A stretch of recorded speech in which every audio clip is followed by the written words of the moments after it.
Now let's go to the permanent members of the Security Council. Number one is the Zionist state.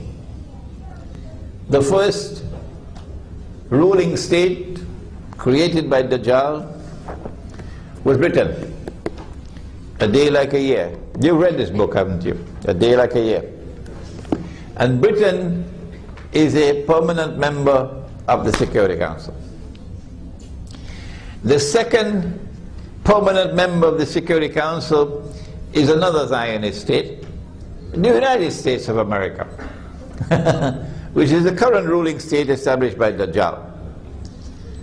It looks as though Dajjal is establishing the Security Council by himself all alone. The third permanent member of the Security Council is France, another Zionist state. So the Zionists have 3 out of 5. And all 3 are Christian states which have alliance with the Jews. But then came number 4, Russia.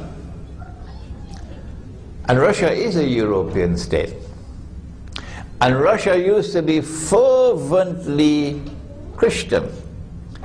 And that Christianity that Russia has is the Christianity that the Quran refers to as Rome. Don't tell me that the Rome in the Quran is a city in Italy. Please don't do that. The Christianity that Russia has is the Eastern Christianity. This one had its capital in Constantinople, which is now known as Istanbul. That one is Western Christianity, which has its capital in Rome, and then they broke up and Protestants moved away and so on. That one celebrates something called Christmas. You've heard about Christmas? On the 25th of December. But this one celebrates Christmas on January 9th, I believe. They're different from each other. So Eastern Christianity established itself in the foundations of Russia until the same revolution that came over Western Europe with the French Revolution, transforming Christendom into the modern secular civilization. That same revolution came to Russia with the Bolshevik Revolution, which destroyed the foundations of the Christian church in Russia and brought into being a new secular state in Russia. That Russia is also a member of the Security Council of the United Nations with veto power. I studied the subject of Gog and Magog, an Islamic view of Gog and Magog in the modern world. Gog and Magog are in the Quran. Allah gave to Gog and Magog power that none could fight them and defeat them other than Allah. And I came to the conclusion that Russia and the Russian-led alliance is Magog, and the American-led alliance is Gog. This is my conclusion. You don't have to agree with me. No need to pick up boxing gloves if you don't agree with me. And so both Gog and Magog are in the Security Council. And then they chose to include China as well.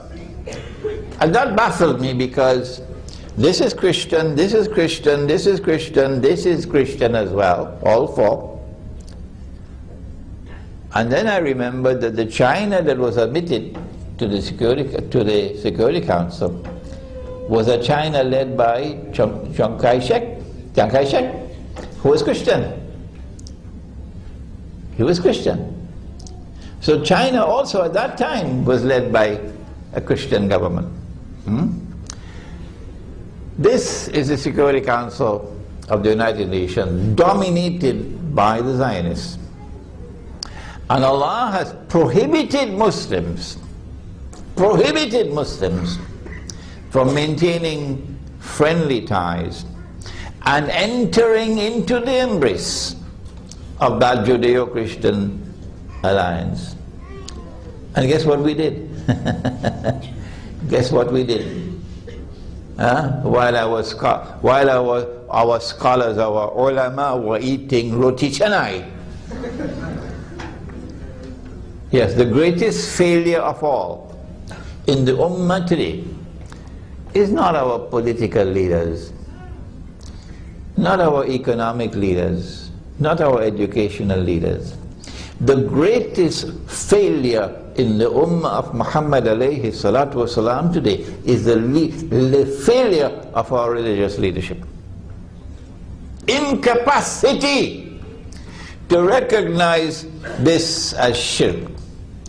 Incapacity to recognize that the Quran is prohibiting us from entering into the embrace of the United Nations organization.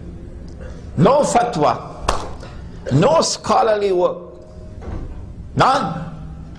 Examining the Charter of the United Nations, none.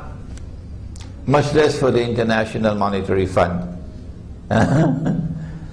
And so, here we are at this very last hour when the sun is about to set, with the United Nations organization having been successfully used to establish Zionist political and economic dominion over the entire world of Islam. They yesterday, they used a United Nations resolution, Security Council resolution, to enter into Libya and bomb Libya to the Stone Age, take over Libya's oil and put it to their use now. This just happened yesterday. Because of a resolution of the Security Council, and every single Muslim country which is a member of the United Nations is obliged to obey, submit to the authority of the Security Council.